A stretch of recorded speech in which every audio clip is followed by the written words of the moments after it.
Okay. if there's no waiting room, so people may Sure. join as we go, and that's okay. But welcome everybody to another lecture talk series.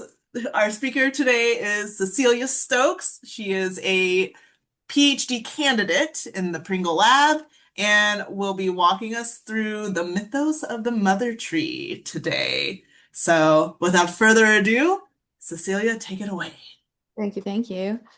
Okay, give me one second. Sorry, I should have had this ready to go. Here we go.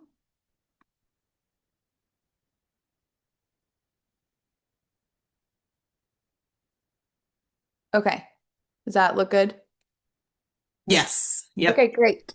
So obviously this is a very intimate group. So feel free to stop me at any time, with any questions, confusion, really anything. I think that'll make it maybe a bit more fun. Um, Okay, yeah. So today I'm gonna talk about the mythos of the mother tree. This is actually, I study a diff. I don't actually study anything in this system per se. I study the death cap, and some of it's invasion ecology and chemical ecology. So, yeah, I'm also open to any of those questions at the end too. But so today we'll just jump into some overarching goals of the talk. So, thinking critically about the science to story pipeline in popular media, appreciating the process and complexities of ectomycorrhizal symbiosis, evaluating techniques used to answer ecological questions in mycology, and also considering future directions and how to address knowledge gaps in fungal ecology. Okay, so first we're going to go back in time a little bit. So fungi and mushrooms have been a part of human culture, legends, and folklore for a very long time. And they're depicted in many ways, but in a lot of stories, they're associated with death, trickery, and magic. Um, and here we have the Slavic ogress Baba Yaga, who's often depicted with mushrooms in the artwork of her. She's said to travel alongside death and devour newly released souls along the way. We also have myths surrounding the large circles of mushrooms we call fairy rings. In Austria, they were thought to be created by the fire of dragons. In other culture, they are thought to be a place where witches gathered and dire consequences would become you if you entered. Or the fairies would make you dance until you either became mad or died. And on a darker note, poisonings and deaths after ingesting mushrooms have also contributed to some cultures being mycophobic, and sentiments of mushrooms are something to be feared and not admired. While this is just a few examples and not an exhaustive list of the symbolism around mushrooms, these hit on some major themes we see through history. But if we jump forward in time to present day, we've been hearing much different story in popular media. This is fungi can save the world, curing Earth's and humanity's ailments. And we see this in a lot of popular books and movies, using phrases like how fungi can feed us, heal us, free us, and save the world. Or things like imagine an organism that could help save the planet today. So most of this language is used around fungi having abilities to remove pollutants from our environments or holding undiscovered cure-all compounds. But fungi are also often used as metaphors for how humans and society should function. Altruistic, as one, a lot of cooperation.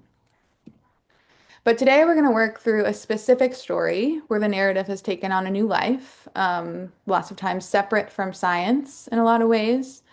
And this begins with Suzanne Simard's PhD work in the creation of the famous moniker Wood Wide Web. So Suzanne planted tree seedlings in a forest and observed the transfer of nutrients between some of the tree seedlings, but not others. And this difference in transfer between the seedlings was thought to be mediated by fungi connecting their roots underground, which you can kind of see here in this picture I've included. Um, and through this web of mycelium, she hypothesized the trees could communicate and share resources using fungi as kind of the conduit for those, um, yeah, for those signals. So the Wood Wide Web is wrapped up in the mother tree hypothesis. So not only are trees communicating through fungi, but the oldest trees are acting as mothers and transferring nutrients to their offspring and struggling trees in the forest. So throughout the talk, I've included quotes from various books and articles to try to encapsulate the story being told in the public narrative. And this one is from Simard's book. Um, this mother tree was the central hub that the saplings and seedlings nested around, with threads of different fungal species of different colors and weights, linking them layer upon layer in a strong, complex web. Okay, so next, I wanted to show this video to learn a little bit more about the narrative. And I think it captures a lot of the details and specific claims in a good way. So I figured this would be a good place to start.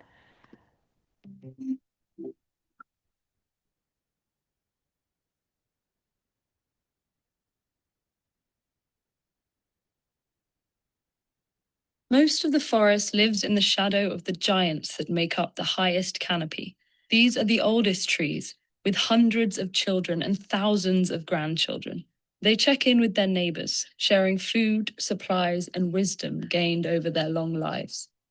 They do all this rooted in place, unable to speak, reach out, or move around. The secret to their success lies under the forest floor, where vast root systems support the towering trunks above. Partnering with these roots are symbiotic fungi called mycorrhizae. These fungi have countless branching thread-like hyphae that together make up the mycelium. The mycelium spreads across a much larger area than the tree root system and connects the roots of different trees together. These connections form mycorrhizal networks. Through mycorrhizal networks, fungi can pass resources and signaling molecules between trees. We know the oldest trees have the largest mycorrhizal networks with the most connections to other trees, but these connections are incredibly complicated to trace. That's because there are about 100 species of mycorrhizal fungi, and an individual tree might be colonized by dozens of different fungal organisms, each of which connects to a unique set of other trees, which in turn each have their own unique set of fungal associations. To get a sense of how substances flow through this network, let's zoom in on sugars as they travel from a mature tree Sorry. to a neighboring seedling. Sugar's journey starts high above the ground, in the leaves of the tallest trees above the canopy. The leaves use the ample sunlight up there to create sugars through photosynthesis. This essential fuel then travels through the tree to the base of the trunk in the thick sap.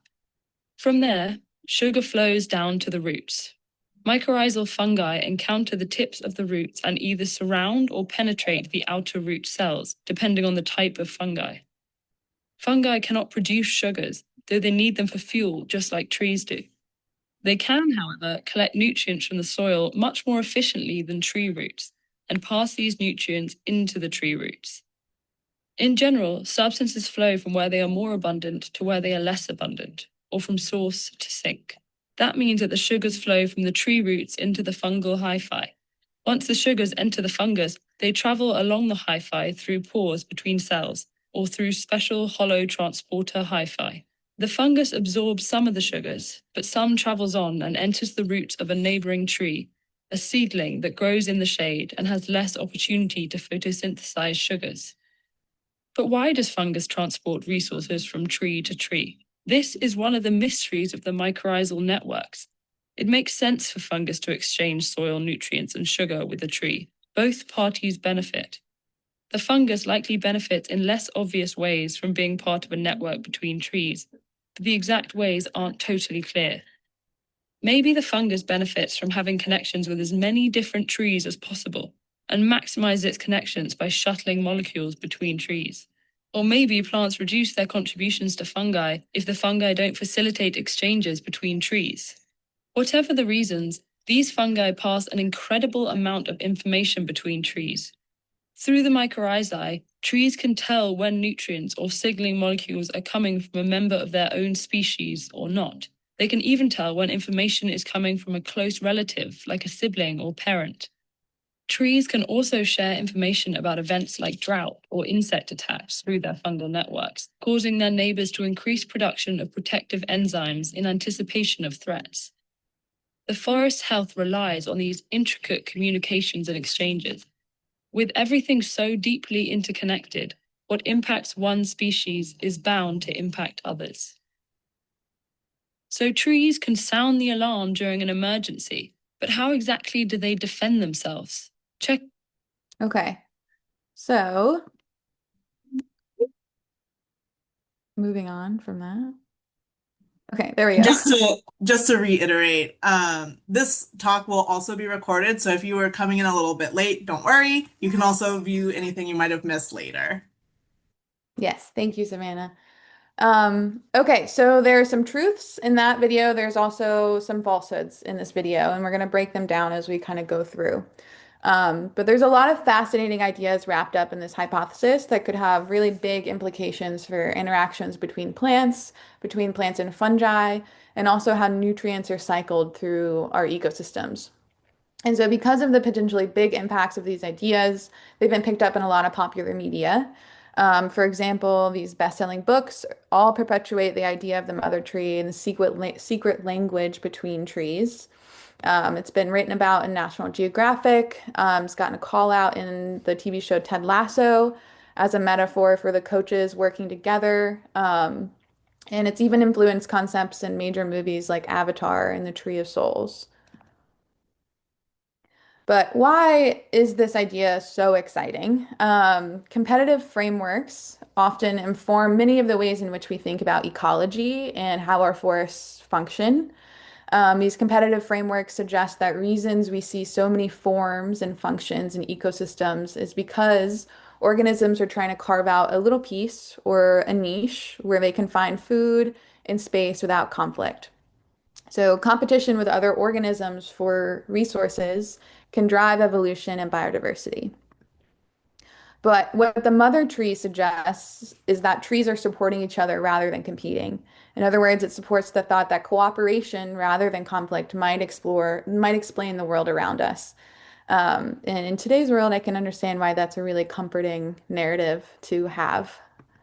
Um, and so, although this idea is permeated through popular culture and science in a big way, the story is largely disconnected from scientific evidence, and some of the claims are entirely unsupported.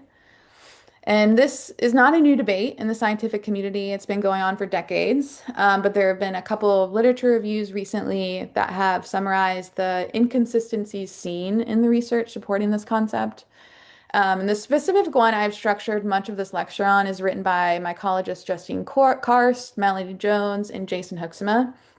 They look at three major claims that they've found in popular media, and they analyze the robustness and validity of the publications that are used to support them. Um, and just a note here, these authors are also critiquing their own studies. So it's not a fight between scientists over here and over there, but rather kind of like a reckoning with the past. So how can we do better as scientists, but also how can we do better in our science communication and how we tell stories? Um, and I put this word yet up here because I want to be clear that the argument isn't that shared fungal networks are not possible or real, but rather that the current research is not enough to substantiate what's being said and the claims being made. So we're going to talk through each of these claims and discuss confounding variables and hopefully hit on some neat fungal biology along the way. And the first claim we have is that common mycorrhizal networks, or CMNs, are expansive and widespread in the forests. Resources are transferred through CMNs, resulting in increased growth and performance of tree seedlings. And third, mature trees preferentially allocate resources and defense signals to offspring through these CMNs. Okay, and so a disclaimer and some thoughts to ponder. The content I've showed today in my slides so far is the Bridge to Fungi from Minnie. So I'm not here to shame anyone for consuming or enjoying that content. A few of those books are actually on the bookshelf behind me. And we also want people to get excited about fungi and all of the cool things they can do. But misinformation can undermine some of that current research that we're doing and also make it harder to share findings because we have to kind of sort through some of the falsehoods first. And so today, I just hope to inspire some thought of how we can critically engage with science, specifically in mycology, in the popular sphere. Okay, so we're going to start with some things that we know to be true. Ectomycorrhizal fungi are obligate symbionts with a large diversity of plant species, and these are mainly woody plants like trees. And so the fungus forms these little socks of hyphae around the fine root hairs, which you can see in this circle. I don't know if, can you guys see my cursor? Yes. Okay, cool, cool, cool. Perfect. So yeah, in this little circle here. And if we take a closer look at this cross section of the ECM root tip, we can see the fungal mantle, which is this blue tissue, this blue stained tissue right here. So this is the sock. And then the fungus will grow in between the plant cells, forming the Hartig net, again, in this blue tissue. And so within the Hartig net, the intercellular spaces is the actual site of nutrient exchange between the fungus and the plant. And so the plant will supply carbon in the form of sugars, um, and the fungus will supply nitrogen and phosphorus from the soil. So this is the sole source of carbon for the fungus, and the fungi is providing nitrogen and phosphorus from sources otherwise inaccessible to plant roots. And we know that ECM symbiosis is important for plant health and function. We know trees do not do as well without their fungal symbionts. For example, pine seedlings become stunted and die without access to their fungi present in the soil. And this is why when European colonizers were bringing pine trees to the southern hemisphere, they had to be transported with their native soil because they figured out really quickly that the seeds of the pines wouldn't get past a certain age. We also know that ECM fungi are crucial for cycling carbon, nitrogen, and phosphorus through the ecosystem, and this impacts nutrient cycling at local and global scales. Okay, so we know the importance of ECM fungi and their function in our forests, but the scope of common mycorrhizal networks and their function is up for debate. So first, what exactly is a common mycorrhizal network?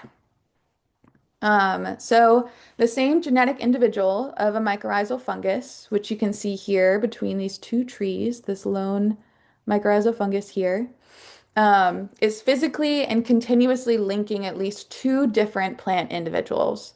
So spanning from this Norway spruce to this European beech here.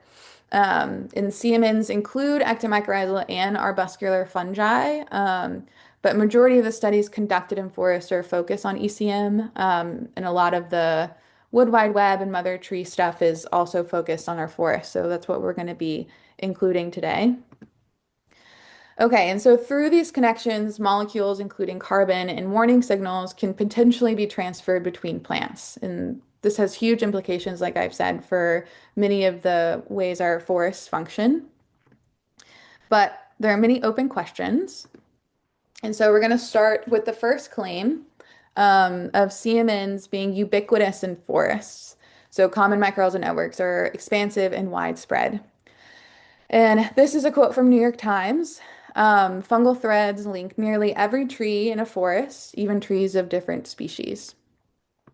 So let's think about some of the biology behind why fungal connections might and should actually be common in theory. And so the first, plant roots are closely intertwined in forests. So even above ground, walking on a well-worn trail, you can see the roots of one tree extending into the root space of another. Also, the hyphae of a singular individual, which you can see here within this network of hyphae, from one individual or a genet, in other words. And these genets can span relatively large distances in the soil, up to meters, so most likely spanning the distance of those intermingling tree roots. And many species can form associations with more than one species of tree. So sometimes you see the same mushroom with a pine, sometimes with an oak. And so they can be generalists or not very picky about their plant symbiont. But how can we observe CMNs in nature? Hyphae are small and fragile and hidden below the surface. So any physical observation would require digging, which would inherently dismantle kind of any web of connections that we might see or might be present. And so, some of the most compelling types of studies done to look at CMNs in nature and to test the connectivity of these mycorrhizal networks in forests use DNA techniques to map the presence of fungal and plant individuals within a given area. And so they'll collect soil and root tips at these like fine scale points along in a given area. And DNA is extracted from both the fungus and the plant and sequenced to try to figure out who they are. And so these identities are used to create very complex maps, like this one here. So this is from a study that mapped two species of Rhizopogon, a truffle-forming ECM, between Douglas fir trees. And we're going to break this down a little bit. So each green star is a tree, an individual tree. Each black dot is a sampling location. So this is where they collected either I think the black dots are like fungal samples, so where they identified a rhizopogon. And each outlined series of dots is a sample fungal genet or individual. So this like blue area here, they're calling one individual or genet. And then we also have these lines connecting the trees are predicted hyphal connections. And so this is based on the same fungal genet or individual being found on the roots of multiple trees or locations in the soil. So an individual is found here as well as over here. And so they're drawing this line to predict a potential link or connection. So based on figuring out who is where, researchers have predicted the continuity of these CMNs. And so a fungus is assumed to exist across this whole area if it's found here, here, and here. But this is a massive amount of work and contains a lot of information important for understanding fungal dispersal, plant host preference, and population dynamics of often really cryptic fungi. But there are a number of confounding factors to consider before we conclude this as evidence for connectivity in the forest. So the size of a fungal individual can differ between and within species. So sometimes they're small and scattered. Sometimes they can be large, like I was just saying, spanning meters. And because of how variable the mycelial body can be, it's difficult to conclude if 2 points equal to one body or multiple scattered across the forest. Mycelium is also a food source for many invertebrates, and it's often broken down by bacteria and other decomposers in the soil. Soil is disturbed by animals digging for homes, searching for food. So in other words, there's no guarantee that the hyphae connecting the sample points is still connected or functional. And lastly, hyphae and root tips rapidly turn over. They can die quickly. Often the older portions of the genet can become inactive as the fungus continues to grow outward towards resources or other plant roots. And also, depending on seasonality and other environmental conditions like drought, fungal root tips will become inactive, even though their DNA can still be detected in the environment. And so all this to say, detection of the same fungal individual on adjacent tree roots does not equal function. And so based on these studies, we cannot conclusively say that fungal connections are continuous and operational. Okay, so putting those aside, we're still in the same claim, but we're going to talk about a different portion of it. And so only a small portion of the forests globally have been sampled and connectivity of these CMNs investigated. So this map is showing the approximate distribution of different forest types across the globe, all of which contain mycorrhizal fungi. And these red stars here, there's 3 of them, represent the 5 total studies that have mapped CMNs in forests. So not only is that a super small portion of the forest in our world, but these studies include only 2 tree species, so Douglas fir and Japanese red pine, and 3 species of fungi. So we have 2 rhizopogon species and Tricholoma matsutake. And so there's a massive amount of tree and fungal diversity being left out here, encompassing a wide range of environmental and nutrient conditions. So all of these can impact the frequency, function, and productivity of ECM symbioses. So based on the scope of our current studies, we're far from knowing whether the fungal threads link nearly every tree in a forest. Okay, so moving on to claim two, resources are transferred through CMNs, resulting in increased growth and performance of tree seedlings. An example of this claim I pulled from Hidden Life of Trees. It appears that nutrient exchange and helping neighbors in times of need is the rule. Forests are superorganisms with interconnections, much like ant colonies. Okay, so again, we're going to start with some stuff we do know. During photosynthesis, trees use carbon dioxide, light, and water to create sugars. Approximately 10 to 20% of those sugars, mostly in the form of sucrose, are allocated to the fungal symbionts of a given tree, and that is quite a bit. And so, how do we know where these sugars are going? What can we do to figure out where those sugars are ending up in the system? Tracking carbon all the way from the leaves to the roots and through the hyphae have allowed us to visualize how these sugars are transported to the fungus and maybe beyond. And we can see this moving through here, down into the hyphae and into the mushroom itself. And so a lot of studies use stable isotope labeling to do this. And so this is when you basically inject carbon molecules that look slightly different from the ones that are found in the atmosphere. And you inject them into this plastic bag here. And after some time, the plant only has access to those slightly different carbon molecules. So they're taken up to the plant, incorporated into sugars, and moved through the body. And because they look slightly different, we're able to quantify these labeled carbons in different tissues, like fungal root tips and hyphae.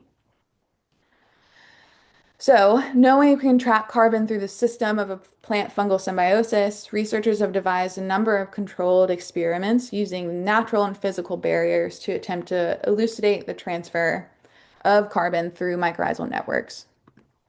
And so, here we have ectomycorrhizal fungi in purple, labeled with ECM, and arbuscular fungi in orange. And these two types of mycorrhizal fungi are assumed to not have the ability to form CMN, so it kind of creates this natural barrier. Um, and many studies have set up labeled seedling experiments like this to observe transfer of sugar through these ECM networks. So if a labeled carbon from this middle seedling in the center is found in this ECM seedling over here. Say really quick, I don't think your cursor is synced up with the image a little bit. I think it's a Oh, little bit okay. off. Okay, Just as an FYI. thank you. I'll just try to use my words more. Um, but not the AMF seedling. Then it's assumed that there must be a transfer of carbon through the hyphae of the two ECM tree seedlings. And so sugars are able to leak out through the root tips and hyphae into the soil. And because there's no physical barrier within this experiment, the ability to control for this transfer pathway is severely compromised. And also studies using this design, lesser amounts of labeled carbon is sometimes found in the AMF, but because it's not as much as the ECM seedling, it's often deemed as insignificant. However, ECM are known to form denser mycelial bodies than AMF, which may allow them to uptake more of these labeled resources from the soil in comparison. And additionally, the connection between the ECM seedlings is almost never actually confirmed. As we've seen so far, it's really hard to conclusively prove connectivity, right? And so to get around some of these variables, researchers have used various types of mesh barriers. And so the first treatment, lined in black here, allowing full contact with roots and hyphae. So this is kind of the natural state, right? The CMN treatment.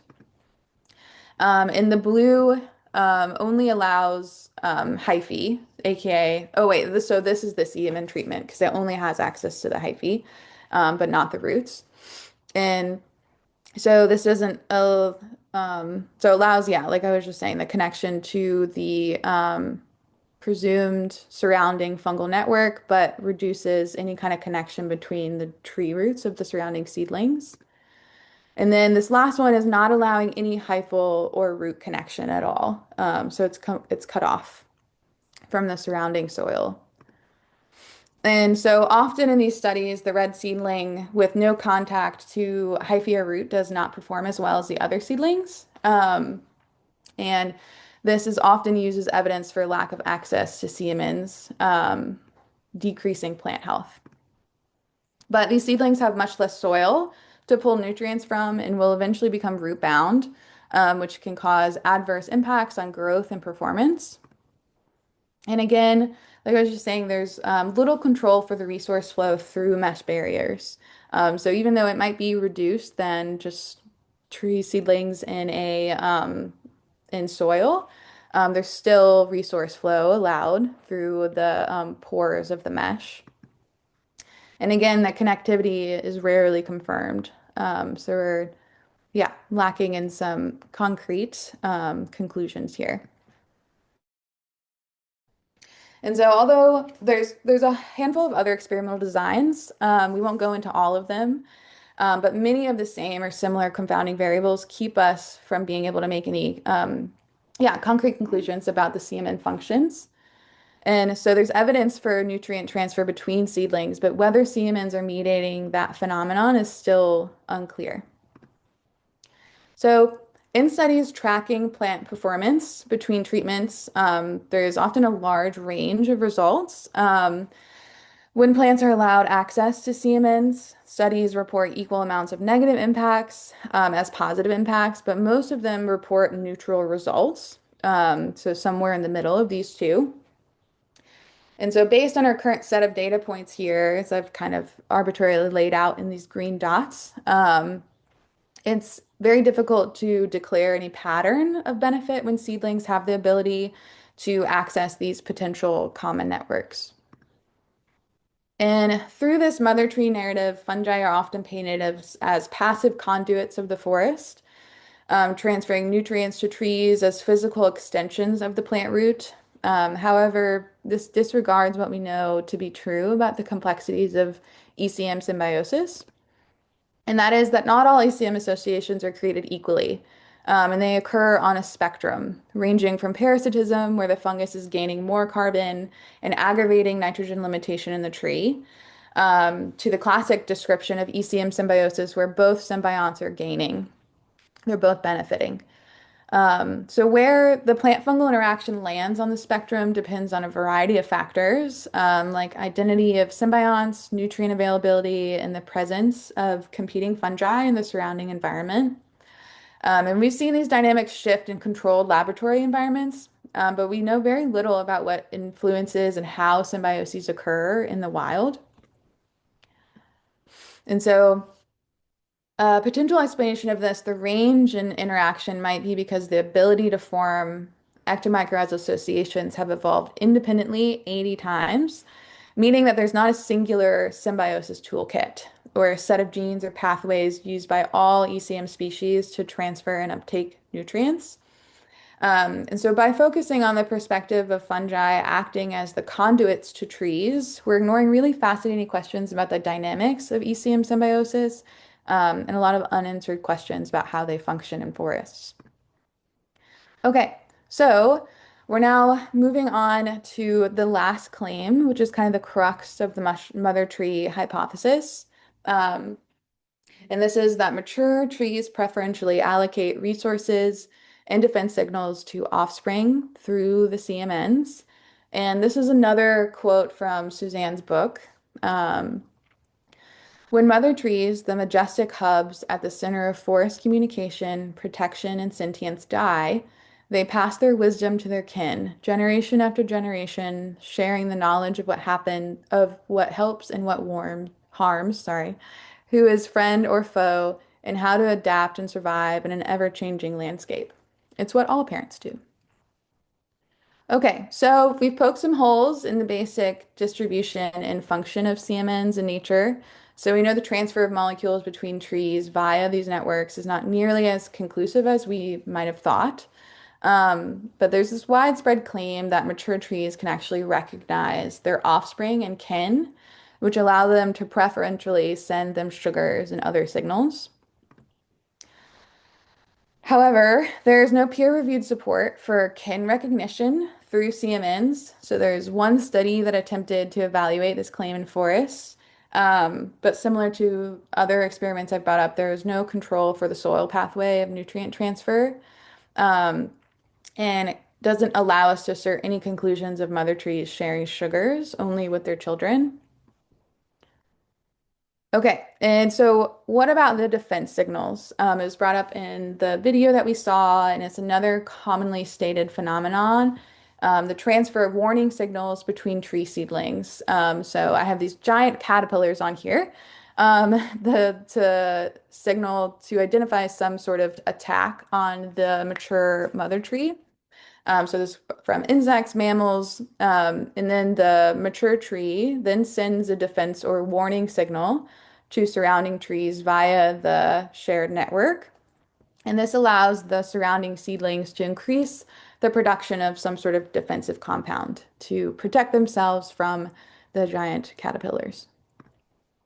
However, there's again no support for this claim. Only one greenhouse study addresses this question, and it actually shows that when plants are allowed access to each other's roots and hyphae, the necessary conditions for CMN formation, any potential signaling between trees was canceled. And this claim ignores a really fascinating phenomenon in plant ecology where trees are able to release volatile compounds to either attract beneficial herbivores or deter antagonistic natural enemies, um, which is most likely what I think is happening here. Okay, so why is the runaway narrative of the mother tree damaging? When we talk about cooperation in the forest being widespread, this can lead to a lot of language of our forests being superorganisms or really resilient. They're able to withstand more hardship than maybe we previously thought in the face of climate change and other anthropogenic impacts. And if this belief is perpetuated in spaces where policy is made, especially because people in those spaces are not mycology experts. They're not able to really dissect the research details. There may be less importance placed on conserving our forests and the biodiversity within them, if they're assumed to be able to withstand and, yeah, persist. We're also obscuring the immense amount of functional and biogeographical diversity found in mycorrhizal fungi. And related to that, we're painting fungi as passive and altruistic beings rather than organisms with their own strategies and objectives of survival. This simplifies the complex and dynamic nature of fungal biology. And stories that portray that we figured it all out and know exactly how mycorrhizal fungi are influencing forest function may inhibit our ability as scientists to get funding. That hinges on our ability to argue that there's a knowledge gap worth investigating. So if it seems that knowledge gap has been filled by popular narratives, it might be harder for yeah, organizations that are not, experts again in fungi to really believe that this is worth doing and worth funding. So I wanted to end on something a bit more positive and encouraging now that I've kind of like ripped this thing apart. And so we've spent a lot of times again poking holes in the story of the mother tree. But this means there's a lot of open questions to be answered. And this lecture wasn't meant to put all of these concepts to bed forever, but rather a call to action to figure out better controls, experimental designs, and get creative while being thoughtful in how we talk about science and how we engage with it in the popular sphere. So, can we map more forests, account for more biodiversity, right? Out of those 5 sites, can we start sampling more sites? Include finer scale points of temporal and spatial scales. Our tools are improving and becoming cheaper each year. So, how can we apply those new methods now today? Can we design creative experiments that control for confounding variables, assess the strength of that soil nutrient transfer that a lot of these studies were unable to account for? And also incorporate how community dynamics might impact CMN benefits, right? It's rarely one fungus on one tree interacting, right? A tree can have multiple fungal partners, and the same for fungi. So how do those interactions impact the dynamics and benefits? And also novel ways to visualize movements of resources too. So, how is CMN structure and function changed by fungal behavior and ECM dynamics, change in different nutrient conditions, and also do CMNs increase fungal performance and fitness, right? What about the fungi? Basically, is the message of this last slide. Um, but yeah, so with that, that kind of sums up my call to action, and I will open up the floor to any questions. And here's just some fun pictures of fungi in my lab and also my email if you have any questions. Yeah, at a later date. Perfect. Thank you, Cecelia, so much Yeah, of for course. this Thanks for listening. talk. I will open up to questions whether you want to say them on camera or just write them in the chat. I'll start us off. I do have a clarifying question that you Mhm. mentioned. So you had mentioned that like some of the information that like has informed all of this popular culture about like the mythos stems from just interactions with like two tree species to like build this whole narrative? Yeah. That's that's crazy. Okay. I know. I felt the same way. I listened to Jason Hoeksema give a talk kind of similar to the one I gave today based on his paper. And I remember Uh-huh. walking away from it and just being like, this can't be true, you know? But yeah, Yeah. pretty nuts. Okay.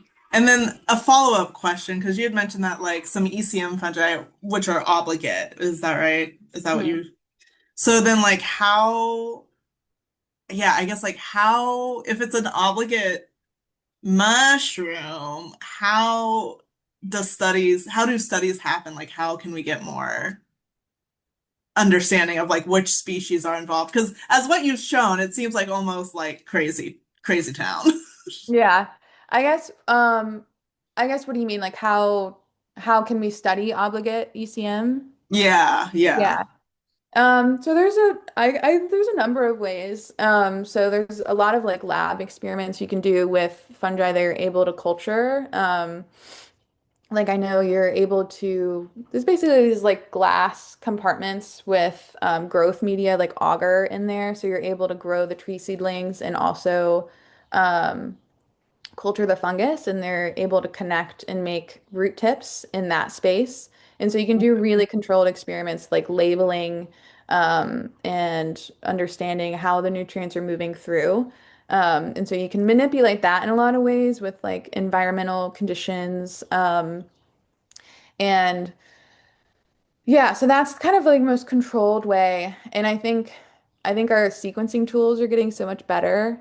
So I think there's definitely promise of being able to do this sort of stuff out in the forests. Um, and yeah, coming up with more creative experimental design to work through some of those forests, some of those seedling experiments where you're planting them out in real life or in a greenhouse. But that is the thing though, because not all fungi are able to really inoculate in a greenhouse or inoculate into a culture. So it is limiting. And I think that's kind of where we fall, maybe a little bit more on the let's try to use some genetics and really fine scale measures in the forest. Thank you. Yeah. Um, yeah, are there any other questions that anyone might have? I was curious if you have a sense of like to what extent the mother tree narrative sort of fed back into research being done, if that meant that more people were looking into these relationships, or if it was more treated as a conclusive way of seeing things. Yeah, that's a really good question.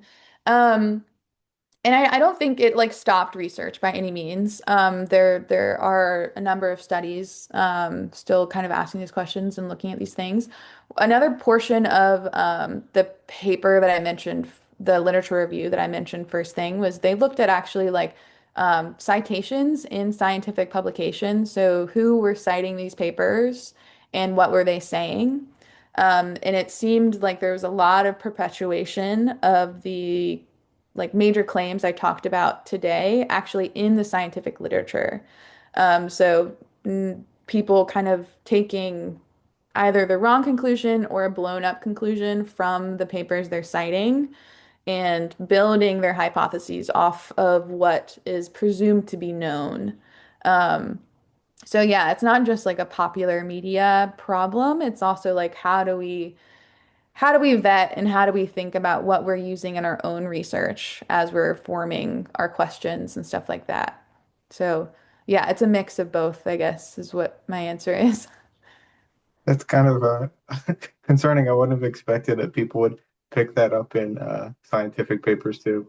Yeah, it is concerning. And it's like really exciting stuff. So it's like it's kind of you want it to be true, you know? And I think it kind of got yeah, it took everyone by storm, I think. And I'm hoping by that literature review coming out a couple years ago and also just continuing to talk about it in talks like this that people will start, yeah, looking a little bit deeper.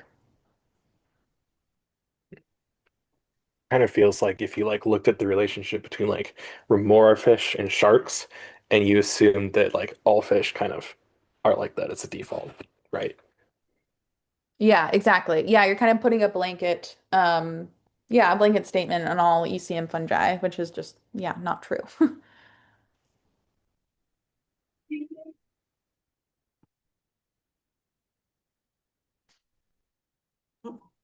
Any other questions anyone might have? Were Otherwise, the sort of narrative about the mother tree and about the wood wide web, was that from the papers themselves, or was that sort of like a second order interpretation when it got into popular media?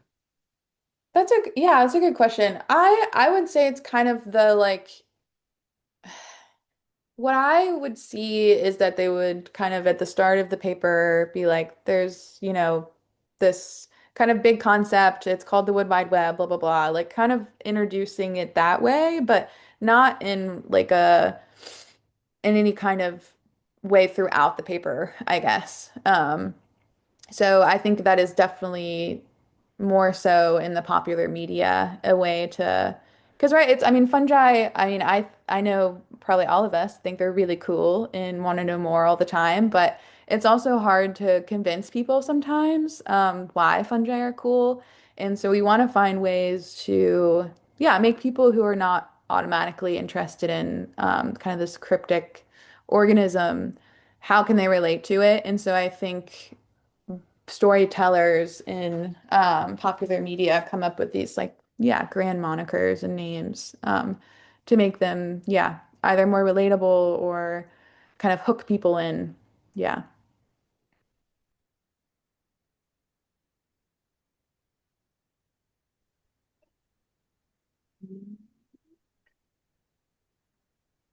any last questions for Cecilia? If not, okay. Well, again, Cecilia, thank you so much for giving a talk on this mythos. It's very exciting to see like the more scientific side of it that's been like populated. I remember when I was giving birth to my son, because people knew I was a mycologist, they constantly asked me about this when it blew Yeah. up during the delivery room, and I'm like, okay, You're like, I'm okay. busy. Yeah. So, no, I appreciate you for coming and, spending time talking about this with us. For everybody on Zoom, again, it's recorded, so it will be made available in case you felt like you missed something in the beginning. You can always catch up later, and we'll let you know when that becomes available to everyone. But yeah, Awesome. otherwise, Thank you, thank you so Shannon, for much. And hosting. And thank you guys yeah, for appreciate it. yeah, I hope everyone has a good night. Okay. Bye, everyone.